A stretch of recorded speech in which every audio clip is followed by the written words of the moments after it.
Ladies and gentlemen, welcome to Birds vs. Boys. Week 5.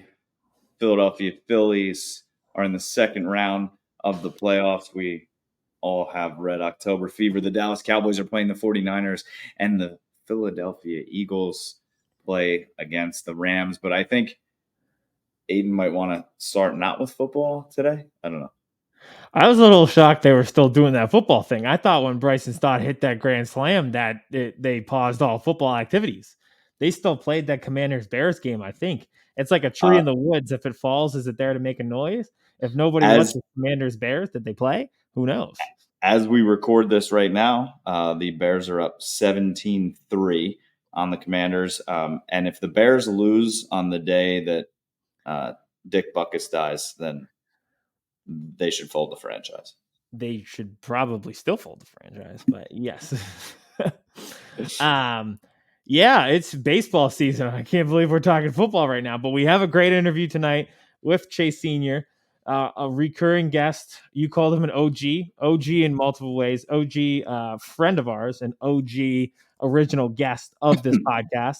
So it was really exciting to have him on. He covers both the Eagles and the 49ers for Chat Sports. And 49ers Cowboys this week for Sunday night primetime. Chase lives there in Dallas. We're getting the pulse of everything, all three teams. So it was really awesome to have him on. Great conversation with him as always. And 2 great games for us this weekend. 3 because NLDS Saturday at 6 o'clock. Saturday at 6 o'clock, baby. And then Notre Dame at 8. And then we got London game Sunday morning. I'm morally obligated. I bet Sam Hartman like every time. I bet Notre Dame to win last week against Duke when they went down. I have a future on him winning the Heisman. I can't. They need to play at noon. I got to get them out of the way. I've become like a Notre Dame fan. Welcome. Well, I'm coming this way with you. Yeah. You come that way with me. We are merging into one like singular brain. Well, given some of the conversations we have on this podcast, maybe one singular brain cell. Yes. But it's still, aside from the football teams, we are in lockstep. It's a beautiful thing. All right, let's talk a little NFL because I think that's what most of the people are here to talk about. Yeah, we'll start with the Eagles. So anyway, then we'll get a little bit into the Cowboys. I said, so anyways, that crowd at Citizens Bank Park. I mean, I'll sit here until I was there with you the other night. I will sit there and talk about it for hours. I'll chant Jose here all night. That also was awesome. No, we'll get back into football, but it was an incredible experience. We were both there. It was awesome. Amazing. It was an amazing time. No home runs were had, which I was a little upset about. Yeah. If we had been there for the Grand Slam, I don't think you make it out of the park alive. The guy next to me was a maniac in a great way, but there was a single to center field, and he just tackled me, skinned my knees on the seat in front of me. And it was the single that Castellanos got thrown out at home. So we scored 1 run on that play, but at that Grand Slam, he might have just pile driven. Thrown you onto the field. Yeah, I would have been done. I would have been in a coma right now. This show would be over. It would be you and Chase on it. It'd be a hell of a way to go out, though. Yeah, that's kind of actually how I want to go out. So I'm a little disappointed. Also, I wanted to say this because then we'll get into the Eagles because it's somewhat Eagles related. That was a phenomenal sports moment where it was perfect weather. You tailgated together in the parking lot. So you're there with your wife and your friends. So you're there with your family and friends. You're having a great time. It's you, family, friends, 45,000 people screaming. And I looked around. I was like emotional. It's like, this is one of the moments you remember forever because it's like how of a unique experience it is. And it can really only happen in places like Philadelphia. So that was awesome. Yeah, it was. It really was a great time. That was also just a big reason I wanted to be there is I wanted to experience that atmosphere. For sure. And if you have the opportunity, do it. If you're a Braves fan, don't do it. Don't do it. I legitimately, you go to away games, playoff games, whatever, you always see other fans. I legitimately saw one Marlins fan, and that's when we were walking in the stadium, and I never saw another one. Oh, yeah, we saw the same guy. What am I saying? Me too. Yeah, we saw him at the same time. He was standing in line to the right of us, and that was it. That was the only one. Marlins man wasn't even there. He went to the Brewers game. Like, dude, what? He If was you're gonna be a scared. Marlins man, Do you blame him? Can you yes, imagine him at that park? I think he can get away with it because he'd be in Diamond Club, which isn't rowdy at all. I'm actually becoming anti-Diamond Club because So that's funny on you say TV that. you can see Watching that's like the one section you can see, and they're sitting down, and every other section in the stadium is standing up. watching the game last night with my wife, she's like, "Why?" She literally goes, "Why are the people behind home plate always such losers?" Yeah, God, eat the rich. That's the moral of the story.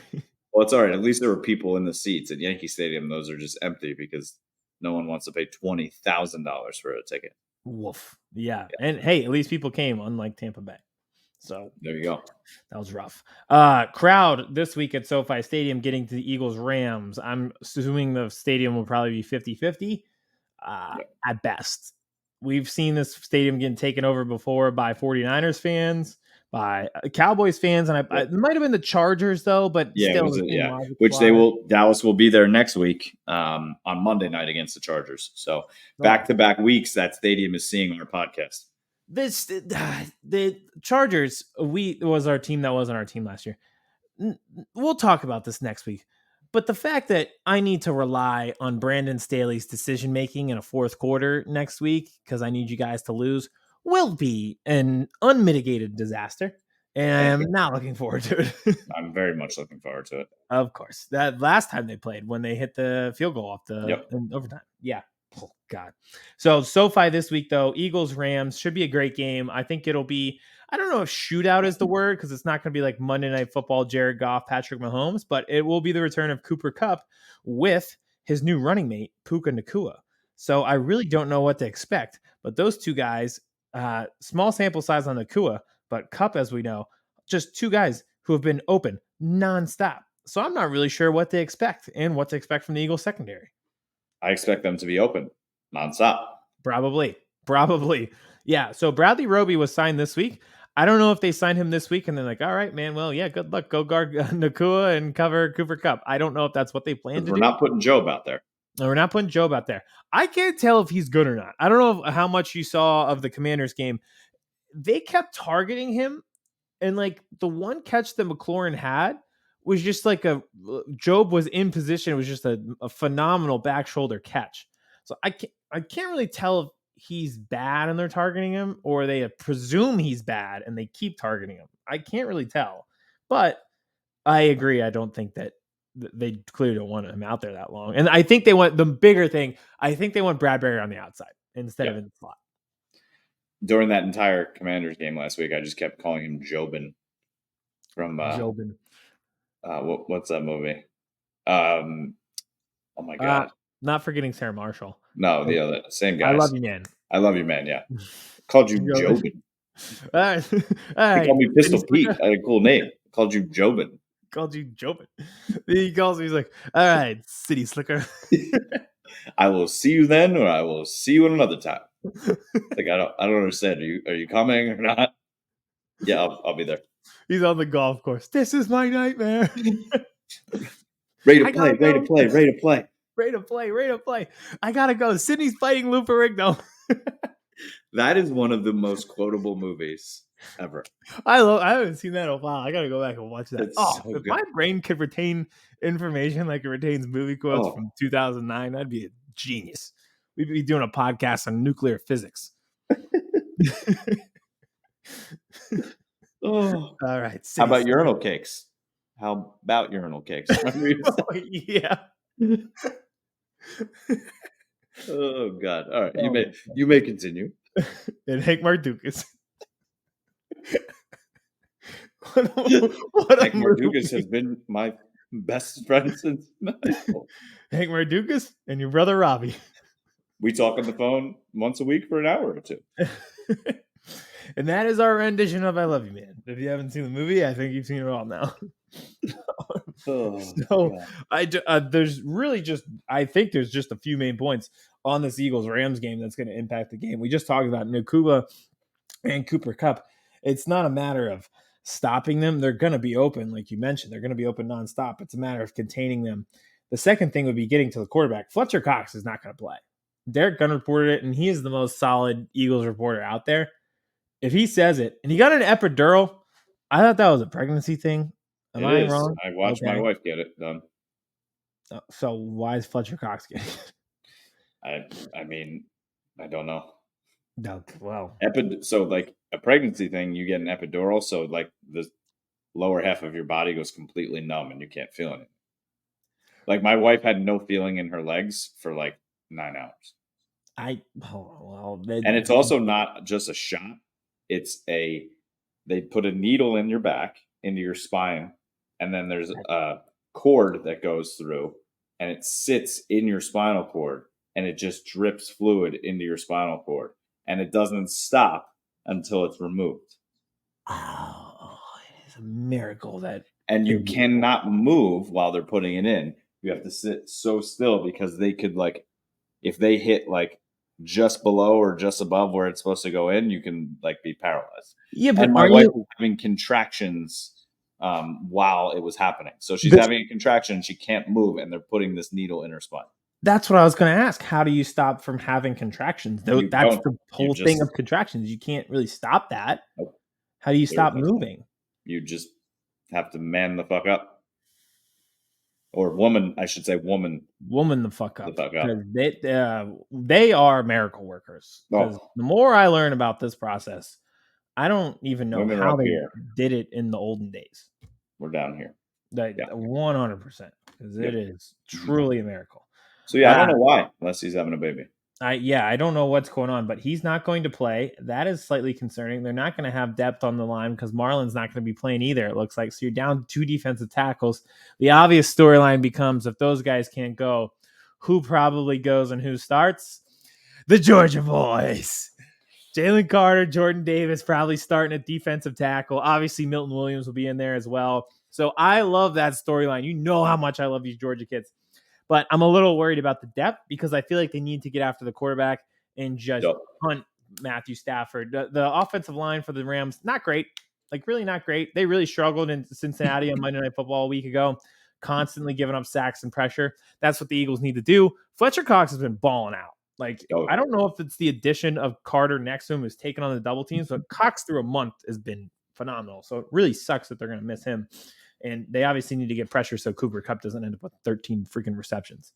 Yeah, everything I've seen from him, it kind of I think it's like a threefold thing. I think it's having Carter next to him, that kind of youth movement that Carter and those Georgia boys bring him, make him, feel young again. And 3, he probably knows it's his last year, so it's game on. He's got no, knock on wood, but everybody in that core 4 who this could be the last year has been playing really well this year. Yep. And maybe there is something to that where it's just like, I would be very sad, but I have thought about this and talked about this with my dad multiple times. There might be like an unwritten thing where all 4 of them know that this is it together, and they're going to walk out together after this year. I hope not, but they could be. And you're right. That'll give you a little extra oomph on those QB sneaks. That's why Kelsey is so good and taking it on, even though he looks miserable. Oh, hates it. Yeah, hates it. On the offensive side of the ball, let's just touch on it quick. It's so funny because I think there's still questions about the offense. They scored 34 last week. AJ Brown had 175 yards and 2 touchdowns, and people are still like, it's not quite there yet. And part of me is like, I'm glad that we're on a team where it's like they're putting up 30 a week and people are like, but they're not there yet. Like, they're playing like B-level football. Meanwhile, like, there's a team in our division who gave up 11 sacks less than a week ago. And it's just like, I'm really glad to be on we scored 34 and it wasn't enough train. Yeah. Not we had more sacks than points. Sacks allowed than points. That seriously was sad. That was one of the saddest performances I've ever seen. So remember how high we were on Evan Neal too? Like everybody was. Well, I was gonna say maybe it's just the Giants. We weren't high on the Giants, is what it was. No, but remember when they got him and Thibodeau? We're like, look at this, a competent Giants front office making the right moves. Evan Neal was the number 2 player on the Dallas Cowboys big board that year. Who was number 1? I think it was Thibodeau. Was it? I think so. Well, Giants got those two guys. Then they turn around and they're like, all right, what if we got Kadarius Toney Yeah, that was awesome. in between Devontae Smith and Michael Yeah. Parsons? Well, we didn't get Micah. We didn't get Devontae. Well, I guess we'll go. That's actually probably why they're in the position that they're in. Is Yep. because we both hit A pluses on that draft and they got an F minus in the first round. Literally. Yeah, that's probably why they are where they are. So yeah, they came back to bite you in the Super Bowl. Yeah. So it upgraded to an F from an F minus because he actually did do something productive against the Eagles, just not for you. Yep. Unbelievable. Oh God. Oh man, that was rough. Punter is. I appreciate Jake Elliott so much because every punt just seems like, dude, I think I could have kicked it that far. It's been rough so far. Britton Covey should play in terms of injuries. I think that'll be good. Just offensively, situational awareness. I talked about on my recap show. Like, yeah, the double move is cool. There's a minute 43 left, and it's like, yeah, Hurts is mobile, but 5 to 7 designed runs in one half against the Vikings, probably not a good idea. Yep. And the Bucks game, there was something else too, where it was just like, all right, like just relax, like you'll get there. You guys are just not situationally aware. I think that comes, and I think this could be the Goddard game. I think it's been a month so far. They're looking for ways to get him involved. I think teams are going to really try to emphasize on AJ Brown. I did see the corner for the Rams is the same corner as on the Steelers last year where he scored 3 touchdowns. So easier said than done that they could stop him or stymie him. So we'll see about that. But I really think there's going to be emphasis on getting Goddard the ball. He's just too good for him to be just, that Bucks game. He's just running down the field by himself. And it's like, if you're not going to look at him, this is a mistake. So that it seems like a correctable, adaptable thing. Yep. And I think this will be the game. Yeah, I've been waiting for that, unfortunately. And if it's not this game, it's going to be the Dallas game or both. Ooh, rough. Yeah. Or he scored 2 touchdowns against the Jets 2 years ago. So maybe it's next week. But I hope it is this week. And first time Eagles playing in SoFi. So, like I said, it should be a 50-50 crowd, but it's also cool to be playing in that stadium. I want to go there really bad. Yeah, first time being there, then that definitely means that crowd's going to be. I mean, there's Eagles fans everywhere, and the ones that aren't everywhere travel. So and it's a destination, right? So LA for sure. Mm-hmm. Yeah, I think a lot of people relocate out there to begin with, and like you said, that you can plan a trip out there. So should be fun. Should be a good game, and we'll see how it goes. That'll be at 4:00, and then we get into prime time. 6:00. Oh no, Phillies are Saturday. Prime time. Dallas Cowboys. We'll hop into this. I'm going to keep it short because we do have our interview with Chase Sr. coming up right after this, where we obviously dive into the Cowboys and Niners game. A little bit more of the Niners perspective since Chase follows the 49ers. So I'm not going to go into so much game aspects because we dive into that in interview. I'm just going to talk a little bit about the Cowboys. First off, health. It looks like for the first time, they are going to have the entire starting offensive line that they've been hoping for years in terms of Tyron Smith at right tackle, Tyler Smith at right guard, Tyler Biadasz at center, Zach Martin. I'm sorry, on the left side, Law on the left side, Zach Martin at right guard, and then Terrence Steele at right tackle. The first time, Aidan, that all of these players will play together in a game. It's incredible. A great feeling, right? It reminds me, Sua Peta will be starting against Aaron Donald for us. So another storyline. But you're right. Just unbelievable. Couldn't come at a better time. Could have came sooner. What's that line in Spider-Man? And when he's like, I would come. He's like, a few minutes earlier would have been nice. And it's like after he's fighting the fucking Green Goblin or the Venom for like the past hour. My only fear is that, it's going to start that way, but not end that way. True. In terms of like Tyron not making it through this game, going against Nick Bosa. Maybe we have like unfortunately, Jamal Adams situation where he plays 9 plays and then he waited 385 days to get back in the NFL. And then he plays 9 plays and then almost knocks out a neurologist on the sideline because he wants to go back in. Did you see that? Now he might get fined from the NFL because of that. I did see that, and I saw somebody in the medical field tweet, and it's like, "How would you find the guy for like the way he erupted?" They were like, "That's a sign of a concussion. Like if you react that way, that is literally a sign that you have a concussion. Like how could you find him? He's just displaying symptoms of a concussion." I That'd was be like, actually that actually hilarious if makes a they lot of did sense. find him and then he sued them and won. Yeah, that'd be wild. Oh, that'd be great. So offensive line, which against this San Francisco defensive front, you need everybody you can and your best players up front to hopefully be able to run the ball and protect Dak Prescott. So keeping the ball out of the hands of Brock Purdy and that potent San Francisco offense is going to be key.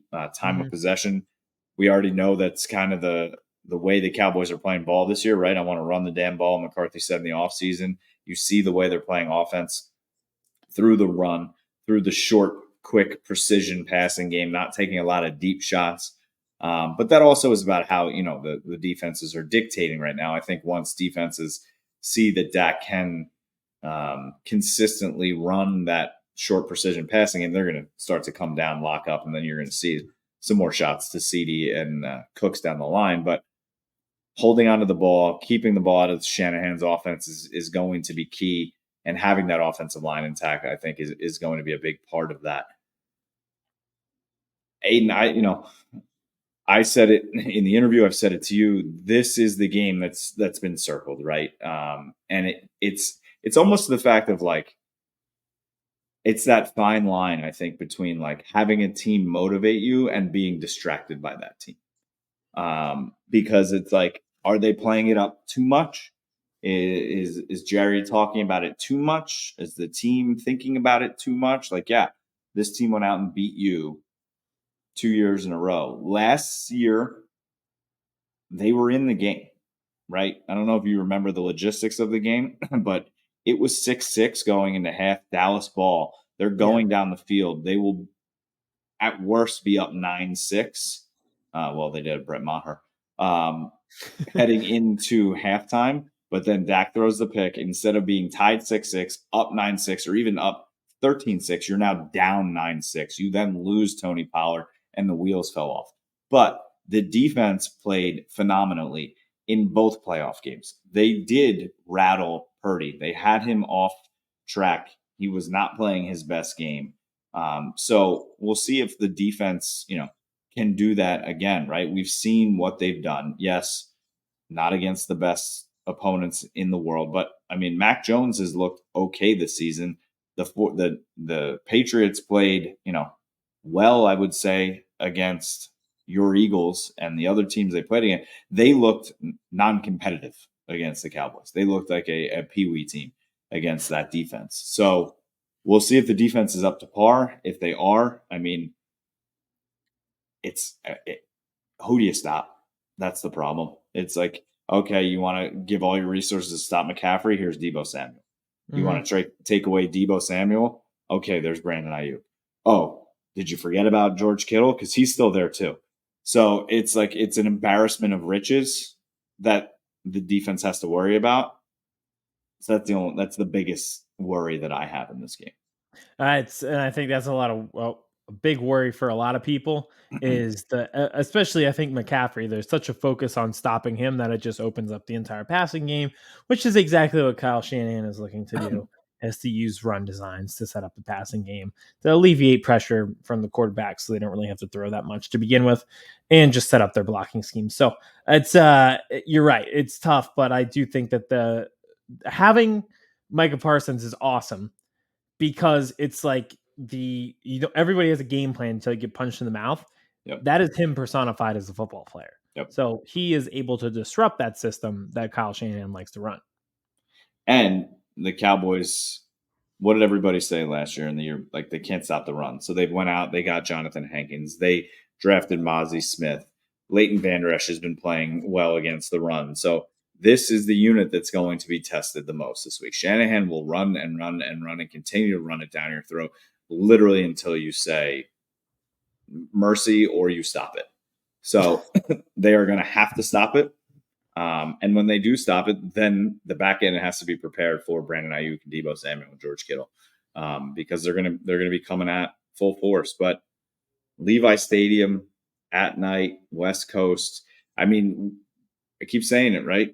The next 3 games for Dallas, it's at San Francisco, at the Chargers, and then they have the Eagles. So it's like, no, they have I was Somebody gonna else say than the it's Eagles. not the Eagles yet. No. We go this week is Rams, Jets, Dolphins. So there's somebody in between for you guys. Maybe you have a bye week. It is a bye. I think it is a bye. I think you're right. There you go. Chargers, Rams. Yeah. Yep. Bye, then Eagles. They really, I mean, after this. Oh, no. I'm sorry.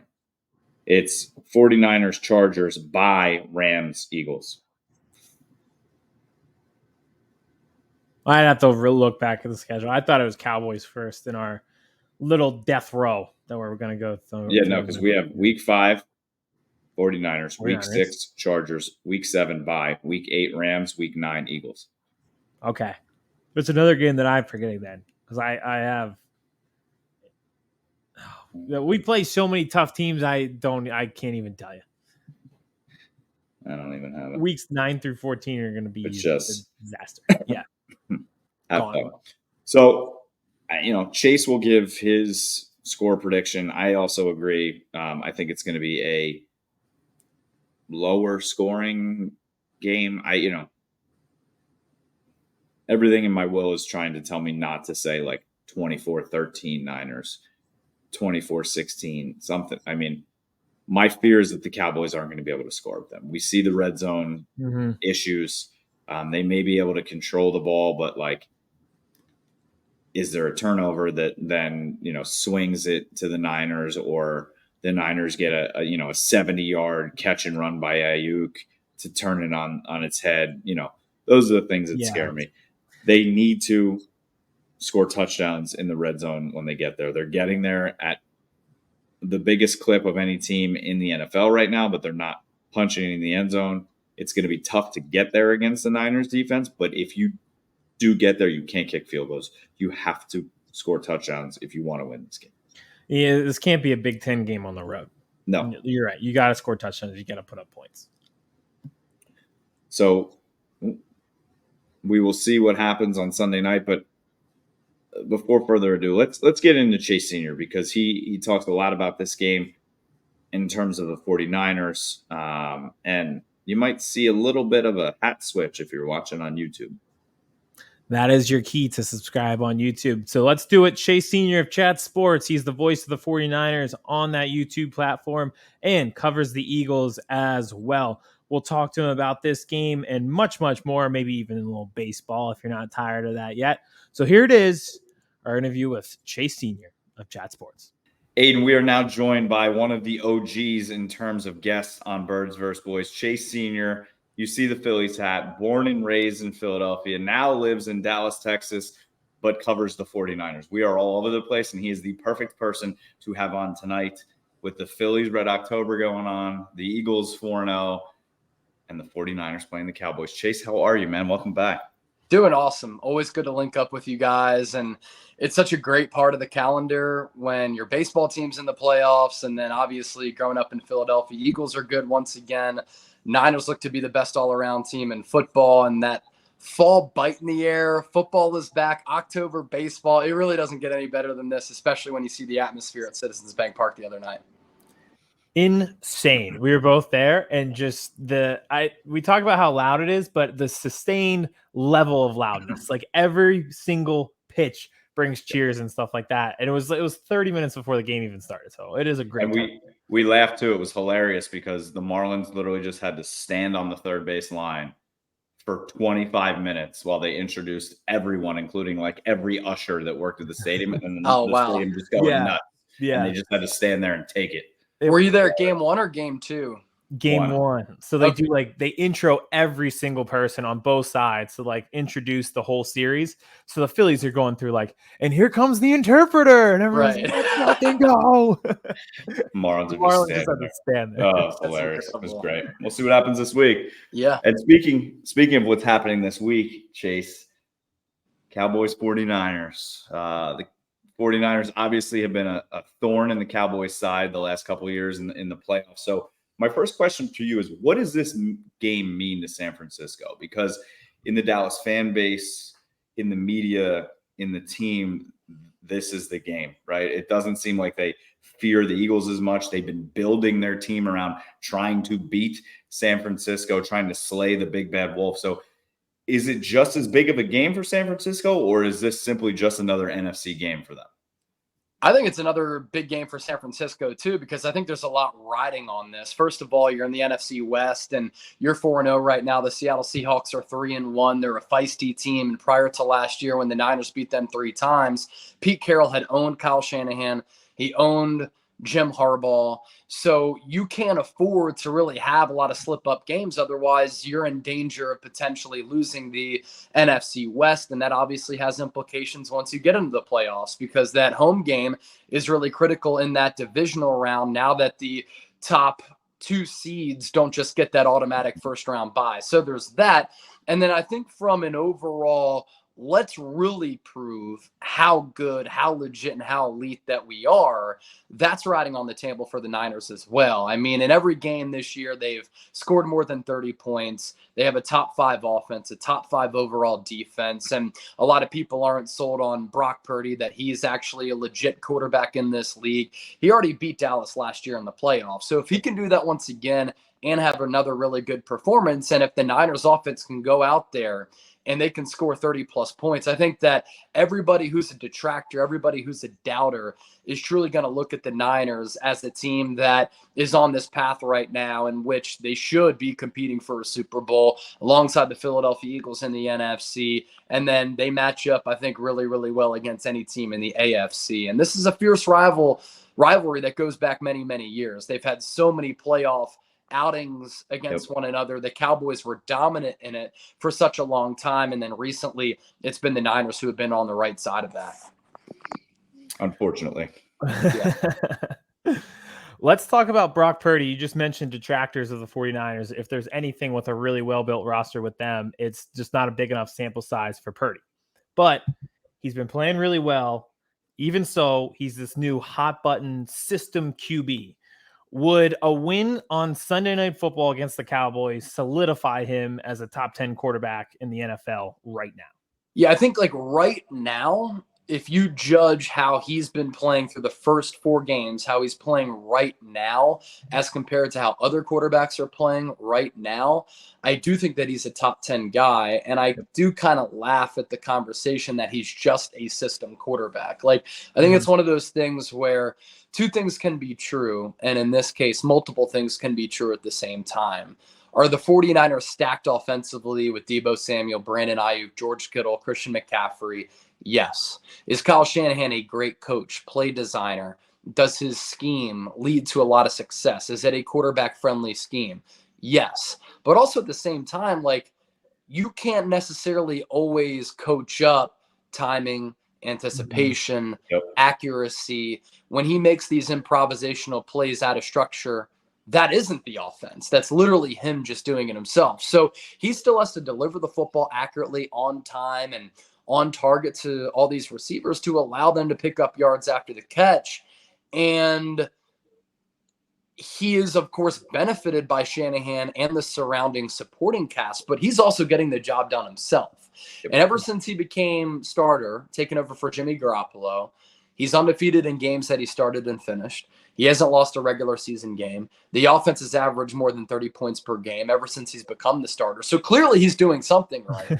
And then when you look at all the numbers, like in every major quarterback statistical category, he's top 5. So what he's doing right now, I think, is really special. Now, if he has a clunker against the Cowboys, he throws 3 picks, and the book is out on him as far as how Dallas defends him, then yeah, you'll start to have some concerns. But if he goes out and throws for 3 bills and 3 touchdowns and the Niners dominate once again, I think the rest of the nation is going to be like, all right, man. I mean, at this point, you kind of have to give him his flowers. It looks as though he might be the real deal. So far, so good. You can't really argue, like you said, on time, on target, 20 for 21 last week. Yeah. It's been impressive so far. You mentioned the receivers. I want to talk about Brandon Ayuk a little bit, because I feel like he's the guy who gets lost, especially with the statistical pace that Christian McCaffrey is on. How do they plan to utilize Ayuk against the Cowboys, and how could he be an X factor in the game? He's emerged as their number one wide receiver. I look at Deebo Samuel as kind of a weapon, just in the same light that I look at Christian McCaffrey at.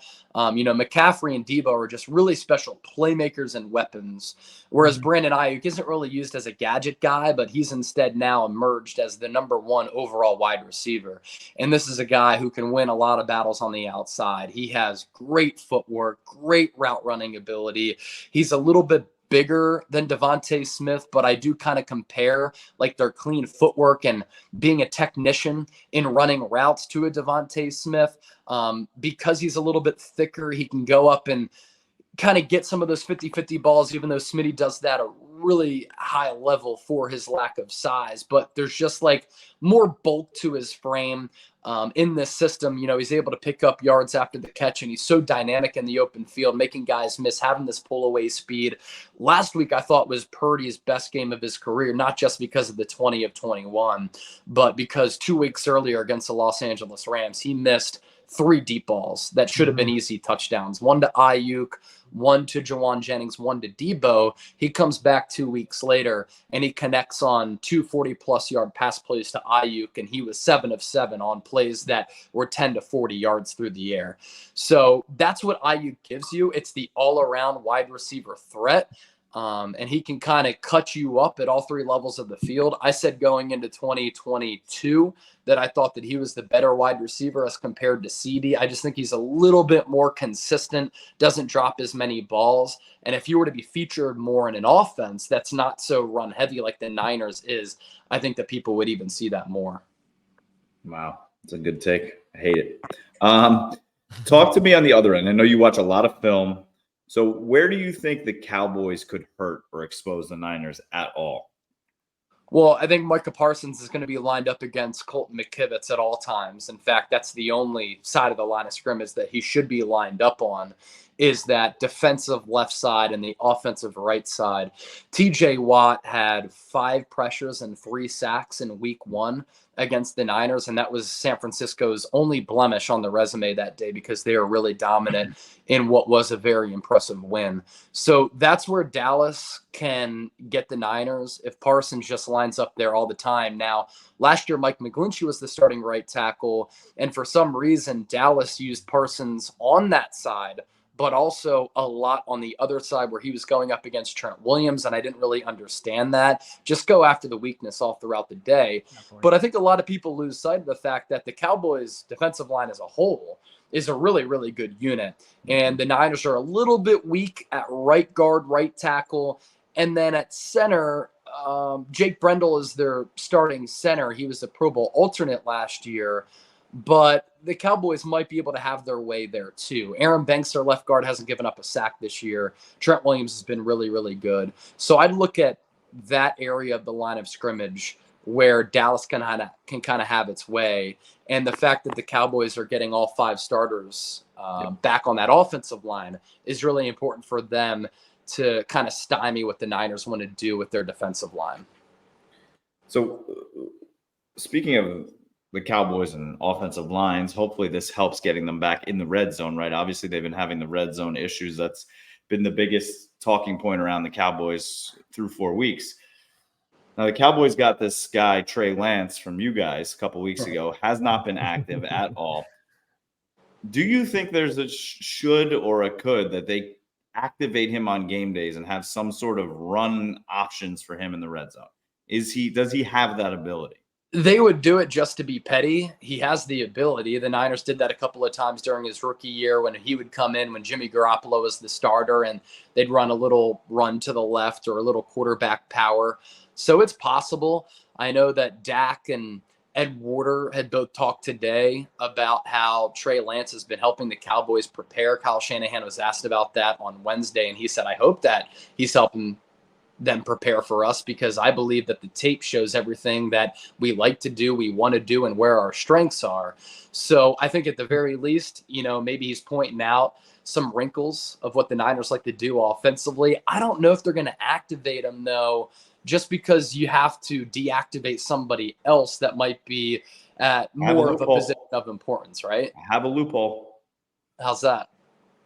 So they have Cooper Rush is the number 2. Trey Lance has always been the emergency quarterback, right? The 3. So if Dak goes down, if Cooper goes down, then Trey Lance would come in.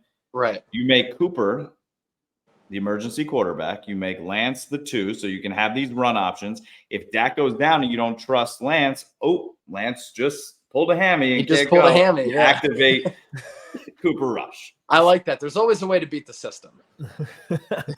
Has to be. That's the moral of both football and life. Yeah, exactly. Football and you ain't trying. Yep. Yeah. I'm literally wearing an Enron shirt right now. Let's go. So Perfect. All right. This is where we make the money. You are from the Philadelphia area. You cover the Cowboys, or you cover the 49ers, and you live in Dallas. Yep. So let's rank these 3 teams, but just do it based on eye test thus far. Not what happened last year in the playoffs, not what you're predicting for this upcoming season, just through the first month, rank those 3 teams. Yeah, I think the Niners are the most well-rounded team in football. I think that offensively and defensively, they're the best when you combine those 2 aspects together. I think that the Eagles have played C football, B- football, but I really like their identity, how tough they are, how physical they are at the line of scrimmage, and how they've won games differently every single week. Mm-hmm. I think that that's really important because stylistically, you can win in a shootout, you can win in a slugfest, you can win in a low-scoring, ugly game, and Philadelphia can really just like dominate the clock and just impose their will and wear you down throughout 60 minutes. Everybody wants to say they've had a pretty weak schedule, but like the Cowboys haven't really beat anybody either. It looks as though the Giants are really bad. Jets are awful with Zach Wilson, and then they beat the New England Patriots. So I'll go Niners, Eagles, Cowboys right now. I honestly might even take the Lions over Dallas right now. Look at this guy. All right, so tell me, I'm not going to ask for a prediction or anything like that, but what type of game do you think we see Sunday night? Man, I mean, the last 2 times that they've met in the playoffs, they've been somewhat low scoring. Yep. Last year, more so than 2021. I don't think that this is like a high scoring game. I think these 2 teams know each other well. They're both really fast and physical defensively from sideline to sideline. I think that they're able to counter what one another does well, and their strengths kind of match up and their weaknesses kind of match up. So I'm kind of looking at like a 24-20, 24-21 Niners win. That's where I'm kind of headed. I think I agree with you completely. And like I said earlier, the Cowboys have been doing everything they can to build a team to compete and beat the 49ers. And I mean, Jerry Jones said it this week that the Niners are the top dog, and that's who they have to worry about. So we'll see what happens on Sunday night. Chase, I appreciate it. Let everybody know where they can follow you, how they can get your videos, where they can see on Facebook, Twitter, Instagram, X, whatever it is, so they can watch your running videos, all that jazz. Yeah, MySpace as well. Twitter, Instagram, at Chase_senior, and then just on YouTube, 49ers Report. And then if you're an Eagles fan, Eagles Now, I host shows daily on both of those channels. So it's a pretty cool gig. It confuses a lot of people, but I'm definitely blessed to be able to do it. Yeah, do you ever get people who are like you'll have an Eagles video and 49ers fans commenting like, "Oh, you're being a homer or something like that." All the time. Yeah, I just have to be like, dude, like this is literally my job. Yeah. And I'm trying to do it to the best of my capabilities, and the channels are really successful, so I'm going to continue to do what I do, and I'm just doing it to put food on the table for myself and pay my rent. So that's just really what it comes down to. Definitely. Amen. And the numbers have been skyrocketing, which I love for to sure. see. For Love sure. it.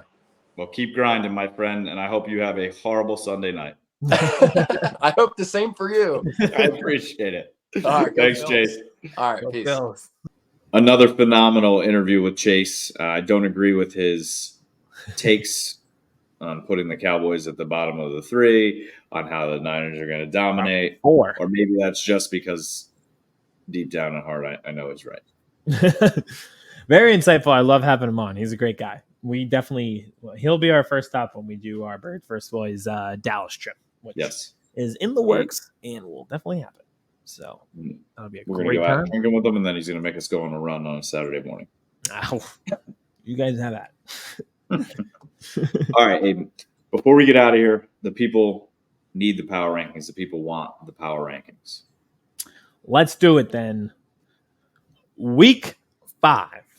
NFL power rankings 5-1. Here we go. All start at 5. I have the Dolphins.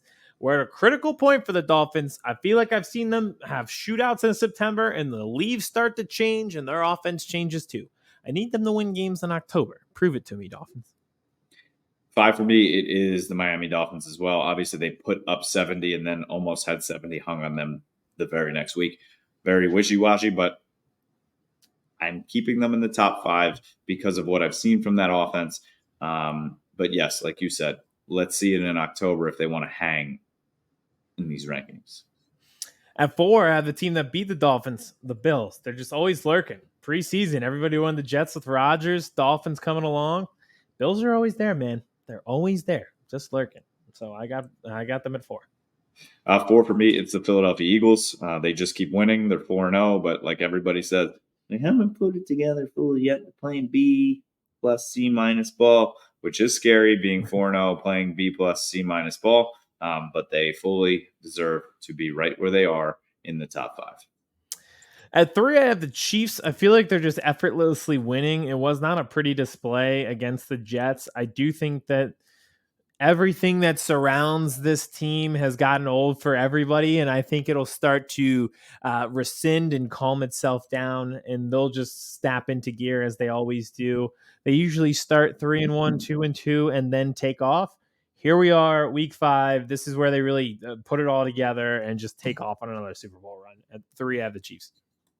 3 for me, it's the Buffalo Bills. Like you said, they knocked off the Miami Dolphins. They just keep lurking.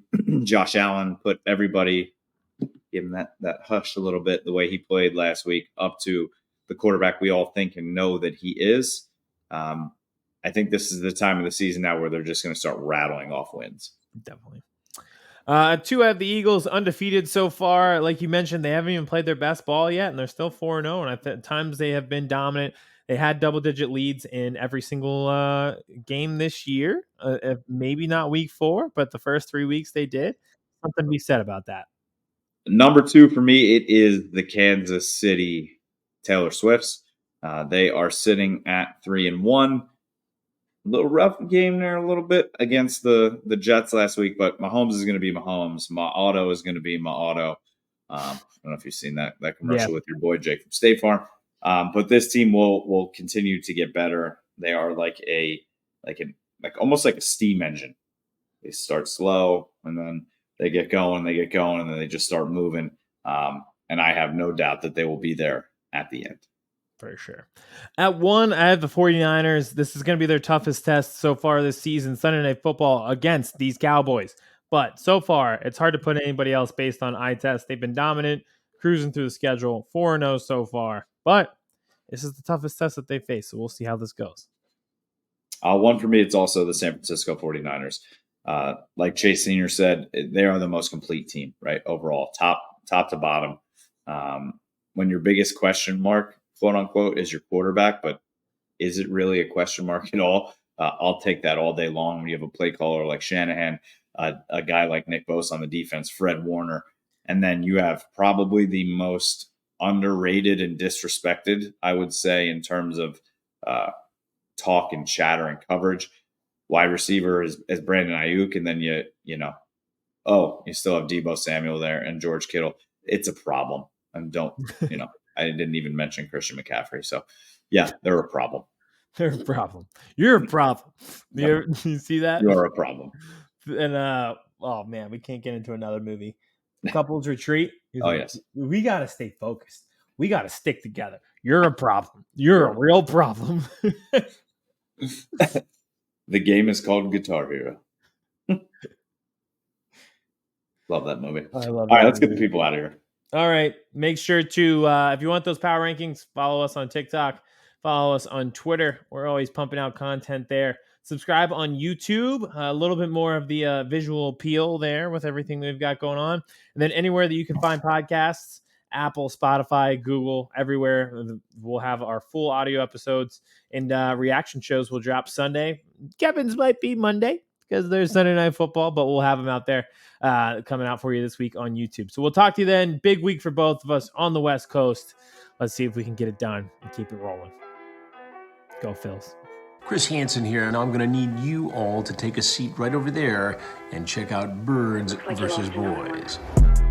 I think you're completely right here, and I hate it. Yep. Hey, idiots. Stop doing dumb things. I got 2 phones. Upset alert. Upset alert. I might go insane. I think you're already there. There's no hope.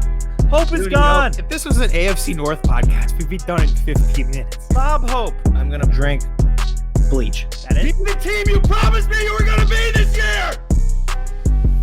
This is the Consciously Hopeful podcast. I'll be watching.